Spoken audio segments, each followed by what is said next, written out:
aprobadong amyenda na personal ko pong inihain. Una, nadagdagan ng pondo ng High Value Crops Development Program para sa production support services at pagkuha ng mahalagang kagamitan. Ang dagdag na ito ay direktang tutulong sa ating magsasaka. Mas maraming binhi, mas maayos na nursery, at mga modernong post-harvest facilities sa ating high-value crops. Magandang araw po sa inyo mga banateras. Ako po si Banat Girl. Wala ho tayong mahabang pag-usapan ngayon mga ka-reaction update page. Nagsalita ho kasi itong si Senator Marcoleta na mga ka-update bigyan ng pansin itong ating mga farmers. Kasi kulang-kulang na nga ho sa pondo, ginigipit na ng gobyerno ni Marcos Jr. Wala pa ho na ibibigay na maayos na mga kagamitan. Kaya itong mga ka-update, pakinggan ho natin itong naging pahayag ni Senator Marcoleta na panigurado at panigurado mga ka-update. Malaking tulong ito sa mga magsasaka. Kaya mga update, kung bago lang ho kayo sa ating channel, isang like, isang share, isang subscribe lamang ho. Malaking tulong na ho yan. Reacta na ho tayo. Pakinggan na ho natin itong si Senator Marcoleta. Fund, which will provide 4th and 5th class municipalities with financial assistance. Specific projects include the conversion of more than 3,000 daycare centers to child development centers, and we will also fund at least 150 plantilla positions for child development workers. Mula sa edukasyon, magtungo naman tayo sa kalusugan. Una, sa rekomendasyon ni Senate Finance Committee Vice Chairperson Pia Cayetano, pinalakas ng Senado ang zero balance billing sa mga DOH retained na ospital. Tumaas ang pondo ng 62.66 billion sa Senate version mula sa 53.3 billion sa GAB. Sa dagdag na pondong ito, mas maraming pasyente sa basic o ward accommodations ang makakatanggap ng serbisyong medikal ng walang gastos mula sa sariling bulsa. Ikalawa, naglaan tayo ng 1 billion para sa pilot implementation ng zero balance billing sa piling ospital sa mga LGUs. Ang programang ito ay ipinapatupad sa ilalim ng DOH at magsisilbing unang hakbang para palawakin ang zero balance billing sa buong bansa sa mga susunod na taon. Ikatatlo, pinalakas din natin ang mga specialty hospitals, ang Philippine Heart Center, National Kidney and Transplant Institute, Philippine Children's Center, the Lung Center of the Philippines.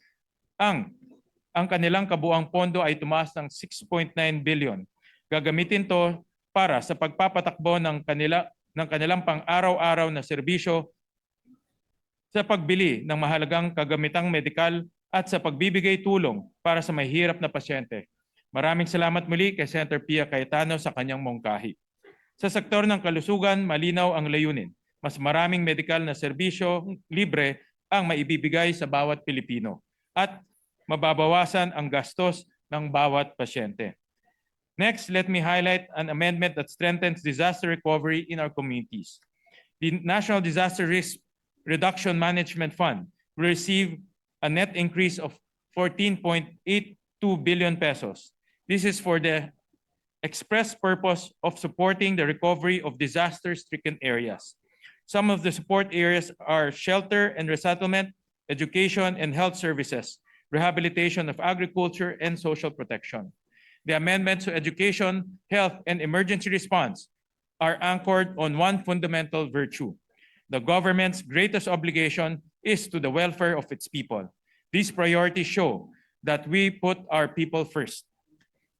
I now move to public works infrastructure.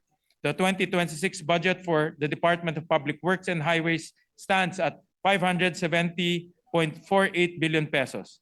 This is 53.99 billion pesos lower than the House GAB. One of the major amendments to the DPWH budget was the use of adjustment factors in the costing of infrastructure projects following the President's directive to drive down the cost of construction materials. In a letter sent to the Senate by the DPWH on December 5 and upon further consultation with fellow senators and DPWH officials, the DPWH explained that the adjustment factors were derived from the weighted average share of construction materials using new price data and were then applied to the total project cost. These factors vary by type of work and by region, and they already take into account fixed costs such as labor and equipment. This methodology was applied to all infrastructure projects in the GAB with defined work types. This resulted in a net reduction of 54.2 billion pesos. As an added safeguard against ghost projects, all infrastructure projects must now have station numbers and specific coordinates. Mr. President, these are some of the highlights of the Senate version of the 2026 national budget. Ito ang isang budget na pinag-ingatan, pinagpuyatan at pinaglabanan nating lahat.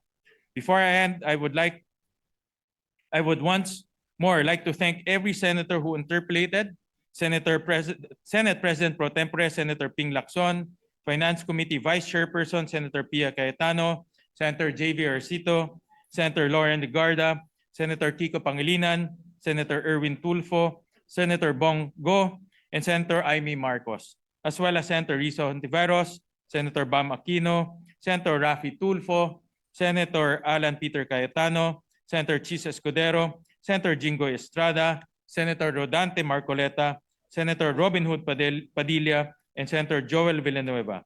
Let me once again say that it is a pleasure to serve this Senate with all of you. And to our Senate President, Senator Vicente Soto III, and our Majority Leader, Senator Juan Miguel Zubiri, thank you again for your wisdom and guidance throughout the budget process. We would not reach this point without you. Ginoong Pangulo, nagsimula tayong maghanda para sa budget ng susunod na taon sa gitna ng matinding pagsusuri ng mga proyekto sa flood control. Lahat tayo ay tumindig upang tiyakin na hindi maulit ang mga naging pagkakamali. Maging simula pa ito, hindi lang ng pagbabago, kundi ng pagbabalik ng tiwala ng bawat Pilipino sa batas, sa pamahalaan, at sa mga namumuno sa gobyerno. Thank you, Mr. President. Maraming salamat po. Thank you, Senator Sherwin Gatchalian, the chairman of the Committee on Finance, and congratulations. Majority Yes. Leader. Thank you very much, Mr. President. Congratulations once again to Senator Sherwin Gatchalian for a job well done with the budget. Mr. President, I move that we consider this time Senate Bill number 1425. This is the Piña Conservation and Innovation Bill of our distinguished colleague, Senator Lauren Legarda, who is not wearing piña, unfortunately. She's wearing abaca. I so move, Mr. President. Any objection? Hearing none. Consideration of Senate Bill 1425 on third reading is in order. The Senate Secretary is directed to read the title of the bill and proceed with the roll call vote. An act creating the Aklan Piña Conservation and Innovation Center in the municipality of Calibo, Aklan, defining its purposes and providing for its organization, management, programs, and funding. Roll call vote. The Honorable Senator Aquino, Senator Cayetano Alan, Senator Cayetano Pia, Senator De La Rosa, Senator Ejercito, Senator Escudero, Senator Estrada, Senator Gatchalian, Senator Go, Senator Ontiveros, Senator Lacson, Senator Lapid, Senator Legarda, Senator Marcoleta, Senator Marcos, Senator Padilla, Senator Pangilinan, Senator Tulfo Erwin, Senator Tulfo Rafi, Senator Villanueva, Senator Villar Camille, Senator Villar Mark, Senator Zubiri, Senate President Soto III. With 18 affirmative votes, no negative votes, no abstention, Senate Bill 1425 is approved on third reading. Thank you, Mr. President. Majority Mr. Leader. President, I believe Senator Legarda will just insert to the records her manifestation of vote or for this bill. Thank you. Congratulations are in order We to take Senator note Legarda. of the manifestation. You may proceed. Thank you, Mr. President. Mr. President, I move that we consider on third reading another bill of our distinguished colleague, Senator Legarda. This is Senate Bill number 1507. This bill is institutionalizing schools of living traditions. I so move. Any objection? Hearing none, consideration of Senate Bill 1507 on third reading is in order. The Senate Secretary is directed to read the title of the bill and proceed with the roll call vote. An act institutionalizing the Schools of Living Traditions, SLT, amending Republic Act number 10066 or the National Cultural Heritage Act of 2009 as amended and appropriating funds therefore. Roll call vote. The Honorable Senator Aquino, Senator Cayetano Alan, Senator Cayetano Pia, Senator De La Rosa, Senator Ejercito, Senator Estrada, Senator Gatchalian, Senator Go, Senator Ontiveros, Senator Lacson, Senator Lapid, Senator Legarda, Senator Marcoleta, Senator Marcos, Senator Padilla, Senator Pangilinan, Senator Tulfo Erwin, Senator Tulfo Rafi, Senator Villanueva, Senator Villar Camille, Senator Villar Mark, Senator Zubiri, Senate President Soto III. With 18 affirmative votes, no negative votes, no abstention, Senate Bill 1507 is approved on third reading. Thank you very much, Mr. President. And the good sponsor, Senator Legarda, would just like to insert to the records her thank you speech for this measure, Mr. President. The manifestation is noted. Thank you, Mr. President. Just like to make an announcement that after these bills and some of our colleagues would like to explain their vote on the budget, we will have an all-member caucus. We'd like to invite all our members to the lounge, after which we take up these manifestations of their votes, Mr. President, for the budget. My apologies, I moved on to the next item of the agenda when we had some colleagues who would still like to manifest or explain their votes on the budget, third reading of our national budget. So may we recognize our distinguished colleague, Senator Risa Ontiveros, and after which will be Senator Ma'am Lauren Legarda. Mr. President. Senator Risa Ontiveros is recognized. Salamat po, Mr. President. Mr. President, nais ko pong ipahayag ang aking yes vote para sa 2026 General Appropriations Bill. Maaaring hayaan ninyo akong ipaliwanag ang aking boto para sa third reading ng mahalagang panukalang ito. Mr. President, nais kong magpasalamat sa ating chairperson ng Committee on Finance, Senator Sherwin Gatchalian, sa pagsusulong ng mas transparent na proseso para sa budget deliberations ngayong taon. Sana magpatuloy at mapaigting pa natin ito sa mga susunod na taon. Pati na rin ang pagtanggal sa 55 billion pesos worth na pondo sa unprogrammed funds. Bagamat hindi tuluyang nawala ang unprogrammed appropriations, matatawag nating achievement in itself ang paglimita sa kung saan at paano gamitin ang pondo na nasa unprogrammed appropriations. Nagpapasalamat ako para sa aking mga amyenda na tinanggap at tinugon ng ating butihing chairperson tulad ng dagdag na 3 billion pesos pondo para sa ating mga state universities and colleges para sa makapag-accommodate ng higit kumulang sa 250,000 na karagdagang estudyante sa susunod na taon. Pagpapalakas ng operasyon ng Department of Justice laban sa online sexual abuse and exploitation of children. Pag-amyenda sa special provisions ng PUV Modernization Program ng DOTR para maging mas mabilis at equitable ang pag-usad ng programang ito. Dagdag na pondo para sa Department of Migrant Workers upang mapagtibay ang kanilang serbisyo para sa ating mga OFW. Kabilang dito ang karagdagang help desks sa 82 na probinsya. At lalong-lalo na, Mr. President, ang amyenda sa Commission on Audit na popondohan at palalakasin ang kanilang pre-audit process para sugpuin ang korupsyon. Akin namang ikinalulungkot na hindi natanggap ang ating mungkahi na dagdag pondo o bayad utang para sa PhilHealth. Sayang at hindi naaprubahan ang dagdag pondo para dito.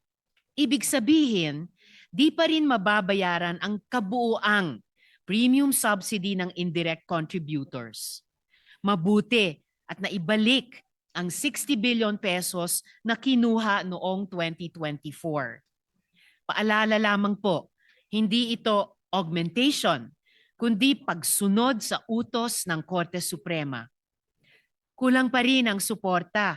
May 53 billion pesos pang dapat ibalik dahil sa taong ito, zero subsidy ang PhilHealth. Dapat manindigan ang Senado na patuloy itong singilin kasama ng iba pang unremitted funds mula sa sin taxes. Inaasahan ko, Mr. President, na simula sa susunod na taon, malinaw at kwentas klaras kung magkano ang utang ng gobyerno at magsimula na ang pagbabayad ng gobyerno simula 2027. Ganon din ang pagtanggi na maglaan ng pondo para maproteksyonan ang Sierra Madre na sa mga pag-aaral ay nanganganib sa banta ng deforestation. Ganon pa man, umaasa ako na sa loob ng budget ng DENR, sana ay pagtuunan ang proteksyon ng Sierra Madre at sana sa kanilang susunod na budget call, magkaroon ng sapat na pondo para sa proteksyon ng watershed areas, forest covers, at iba pang yamang kalikasan na nagsisilbing proteksyon natin sa mga baha at bagyo. Muli po, maraming salamat sa ating Finance Committee Chairperson. Maraming salamat po, Mr. President. A special thanks also from the leadership to the Deputy Majority Leader because I understand in history, this is the only second time that she has voted yes for the budget after 10 years in the Senate. So, and then she voted no in the BICAM report. So I expect her to vote yes this time in the BICAM report because we were going to make sure that the BICAM will be live streaming and no small BICAM. Yes, thank you. So who is Thank next, you. Majority Leader? Yes, before we recognize Senator Lauren Legarda, we'd also like to make special mention of our other Deputy Majority Leader, Senator J.V. Ercito. As a matter of fact, I think he worked so hard last week during the budget hearing. Nagpuyat din siya po. Nagkasakit siya. So he's just on medical leave, Mr. President. But Yes, we'd like to reach out to him to say that we are very appreciative of all the work that he did. Also doing overtime work during the budget. Well, I hope deliberation. that he will be fine enough to attend the BICAM. Yes, sir. All right. So, thank you, Mr. President. Mr. President, we recognize a distinguished colleague from the great province of Antique, no other than Senator Lauren Legarda. Yes, our lady agriculturist is recognized, Senator Lauren Legarda. Thank you, Mr. President. Allow me to commend and thank our chair, Senator Sherwin Gatchalian, for accepting some of our general and special provisions and committee amendments as well. Allow me, though, to make a manifestation explaining my vote on third reading. And this is concerning the health budget and the PhilHealth budget based on the Supreme Court decision.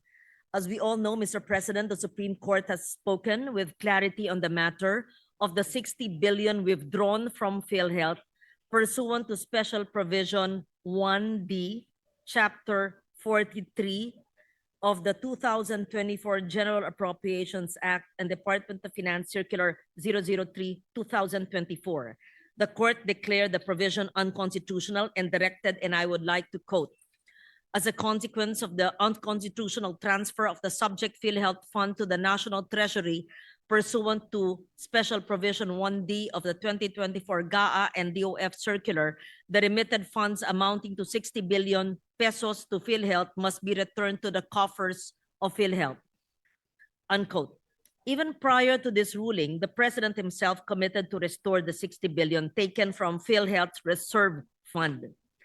The House of Representatives responded by identifying 255 billion pesos in reductions from the Department of Public Works and Highways budget, from which 60 billion was added to PhilHealth in the General Appropriations Bill. However, it must be noted that this amount was not returned to the reserve fund from which it was drawn, but instead earmarked for benefit package improvements. This realignment was concurred upon by the Senate in the bill that we are now approving. This is also occurring alongside another long-standing issue. The national government has not fully remitted the syntax allocations due to PhilHealth from year 2023 to the 2026 budget cycle, an accumulated amount of 129.96 billion pesos. Similarly, unremitted statutory shares from PAGCOR and PCSO, estimated at 106.95 billion, have also failed to enter PhilHealth's accounts.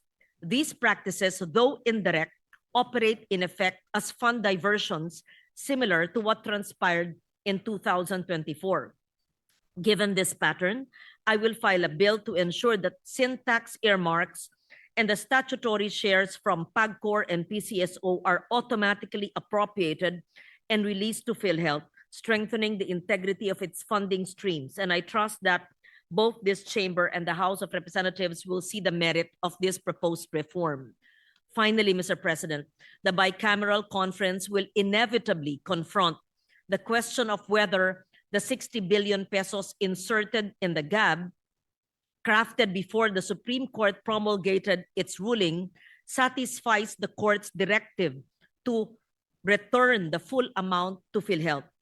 To ensure full compliance with the Supreme Court ruling, I urge the bicameral committee to include a special provision amending the 60 billion pesos currently allocated for benefit package improvements to be restored in PhilHealth's reserve fund, untagged from specific benefit items, treated as a return of reserves rather than a program expansion, and placed under the authority of the PhilHealth Board pursuant to the Universal Healthcare Act, with this intent clearly stated in the bicameral report.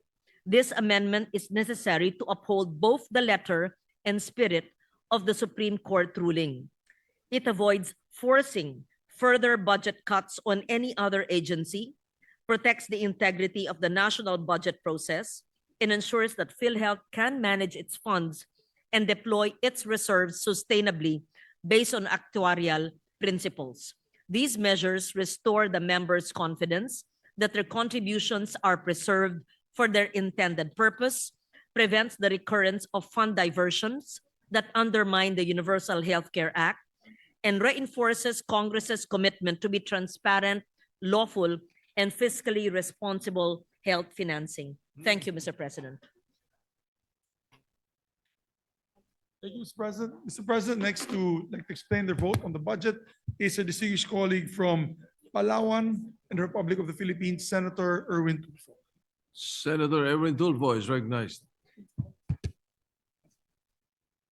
Thank you, Mr. President. I voted yes to the fiscal year 2026 General Appropriations Act in its third reading, but we must first acknowledge the order of the Supreme Court in the case of Aquilino Pimentel III et al. Versus House of Representatives et al. To include a specific item in the 2026 GAA, the amount of 60 billion pesos to PhilHealth, to wit, open quote, respondents, House of Representatives, Senate of the Philippines, Department of Finance, and Office of the Executive Secretary are ordered to include a specific item in the 2026 General Appropriations Act, the amount of 60 billion pesos to be returned to the Philippine Health Insurance Corporation. In addition to the regular budgetary appropriations for the agency, consistent with Section 8 of Republic Act number 10351, as amended by Section 14 of the Republic Act number 11346 and Section 9 of Republic Act number 11467 in accordance with this decision, unquote. Under the third reading copy, the total budget for PhilHealth is 113 billion pesos. May mga tanong lang po. Number one, in the 113 billion budget of the PhilHealth, kasama na ba dito ang 60 billion na iniutos ng Korte Suprema na ibalik sa PhilHealth? Pangalawa, my ultimate question here, Mr. President, is the source of funds. Saan po kukunin ang 60 billion pesos? Will it require any additional increase in premium contributions from PhilHealth members? Pababayarin ba ulit natin ang mga miyembro ng PhilHealth para maibalik ang 60 bilyon na binayaran na nila noon pa? Hindi ko maiwasang alalahanin ng isang inang namatay matapos piliing manganak na lamang sa tabi ng kalsada dahil wala po siyang perang pantawid sa ospital. Ito ang sumasalamin sa sitwasyon ng maraming Pilipino ngayon. Sana hindi na po maulit ito. Sana wala nang mamatay dahil sa pinagkakitaan o pinagkaitan ng karapatan sa kalusugan. Ika nga sa desisyon ng Korte Suprema, what use are the roads and the bridges, the infrastructure and social programs, and any other project for that matter, when the people meant to enjoy them are sick and dying? Aanhin pa po ang mga kalsada at mga tulay, mga infrastruktura kung ang mga Pilipinong dapat makinabang dito ay may mga sakit at unti-unting namamatay. Maraming salamat po, Mr. President.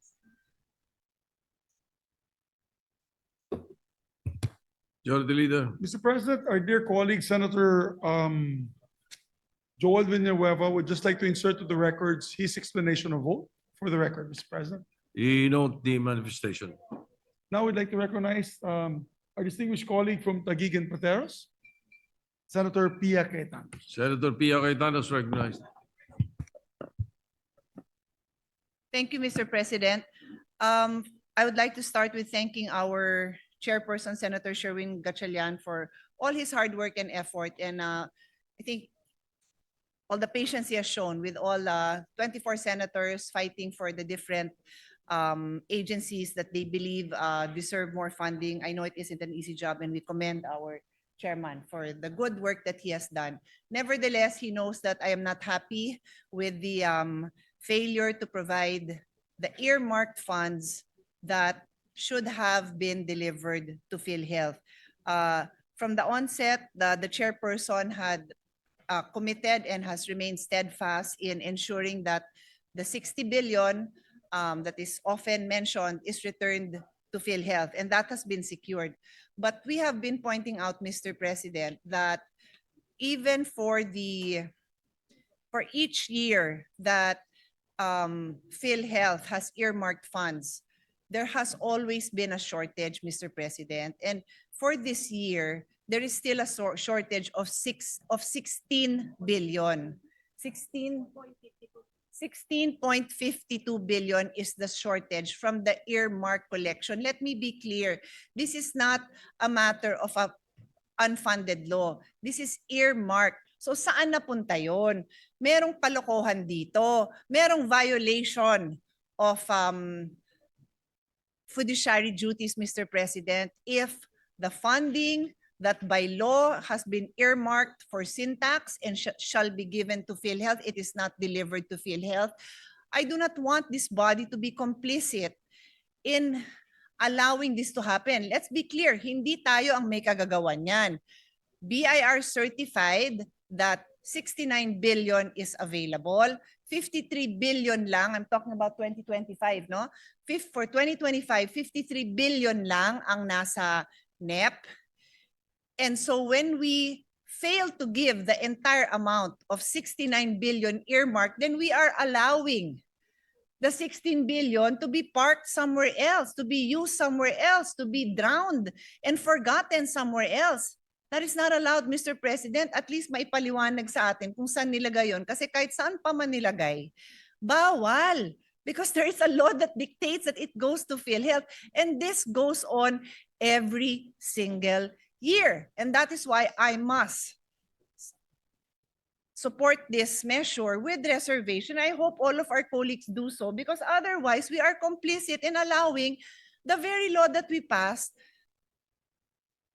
not just to be set aside, but to be violated. This is a violation of law, Mr. President. And I go on. PCSO and PAGCOR. Since 2019 to 2025, PhilHealth share is 106.95 billion. Zero ang narimit. Imposible, Mr. President, because PAGCOR and PCSO certify that they have remitted the amounts to Treasury. It totals 106.95 billion. In 2023, 21.17 billion appeared in the GAA. This was never released. The same amount was also present in the GAA for 2024. This was also not released. Upon inquiry, the explanation of DBM, it's DBM? The explanation of DBM is the law that earmarks this PAGCOR and PCSO amounts states that this is subject to the usual budgeting, accounting, auditing principles, etc. More or less, that's the phrase. So clearly, nung 2023, Pumasa naman sa kanilang accounting, auditing, budgeting principles. Pumasa naman dahil nilagay sa GAA. Hindi naman mapupunta sa GAA yan kung hindi dumaan nga dun sa process nila. Hindi pa rin na-release. In 2024, ganun din. Nilagay sa GAA, hindi rin na-release. So there is a concerted effort, Mr. President, to disregard this law that we passed. There's a concerted effort to pretend that we truly care about the health of the Filipino people, and yet earmark fundings do not go to PhilHealth. So, Mr. President, I hope that my statements do not fall on deaf ears. There is still a chance. There is still the BICAN. Maliwanag naman sa usapan sa majority that ilalaban naman ang mga paniniwala natin. And I am reminding everyone that this is a law that we have passed. This amount has no right to be sitting in another agency. We Filipinos have the right to know where this goes, because even if we know where these amounts are, they're supposed to be in the hands of PhilHealth, Mr. President. Mark my word, abangan po natin ang fulfillment ng zero balance billing. I believe that from the President down to the PhilHealth officials, gusto nilang mangyari to. Mangyayari ba to kung walang sapat na budget? Panoorin po natin, abangan natin.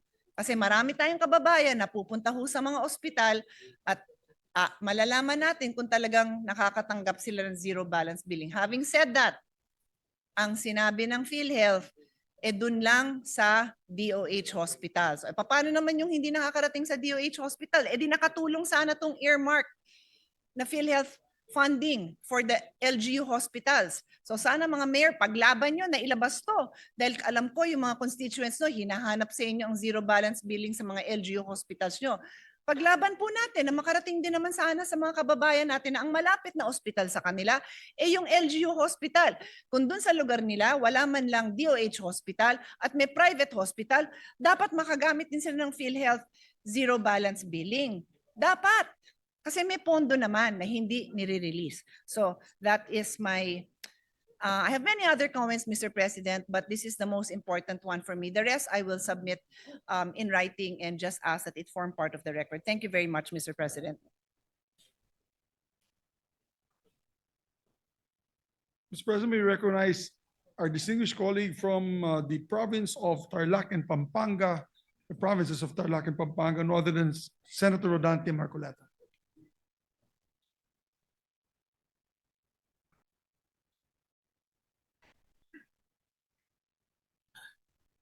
Mr. President, I vote yes to the proposed 2026 national budget. Diretso ko pong binibigyang tiin ang mga aprobadong amyenda na personal ko pong inihain. Una, nadagdagan ng pondo ng High Value Crops Development Program para sa production support services at pagkuha ng mahalagang kagamitan. Ang dagdag na ito ay direktang tutulong sa ating magsasaka. Mas maraming binhi, mas maayos na nursery, at mga modernong post-harvest facilities sa ating high-value crops para sa mas mataas ang ani at kita ng ating mga magsasaka. At gayon din, Mr. President, ang export potential ng ating mga agricultural products. Ikalawa, naaprubahan ang 500 million para sa drainage improvement sa Marcos Highway, Pasig, Marikina, Cainta section. Maiibsan po ng proyektong ito ang pagbaha sa lugar, mapapagaan ang daloy ng trapiko, mapoproteksyonan ang ating mga kababayan at negosyo, at mag-aalis sa perwisyong araw-araw na dinaranas ng mga kababayan sa Pasig, Marikina at Cainta. Ikatlo, Mr. President, ang pagbabawas ng pondo sa Balog-Balog Multipurpose Project Phase 2 ay aprobado rin ng ating isinulong upang matiyak ang bawat pisong ilalabas ay tugma sa aktual na kakayahan at progreso ng proyekto. Ang mga amyendang ito ay konkretong tugon para sa mga magsasaka at para sa komunidad na laging binabaha at para sa mas maayos na paggamit ng pera ng bayan. Kahit hindi po pinayagan ng ibang mungkahi na amyenda, ganap ko pong nauunawa na tinatanggap ang mekanismo ng consensus sa kapulungan ito. I therefore vote yes, Mr. President. Majority Leader. Thank you very much, Mr. President. There are no other members who wish to give explanations to their vote, Mr. President. So therefore, I move that we suspend. Senator Francis Pangilinan. My apologies. Our Senator Kiko Pangilinan and Francis Pangilinan would like to just insert to the records his explanation of his vote. Manifestation is noted. Thank you, Mr. President. With that, I move to suspend session for 1 Senate minute, Mr. President.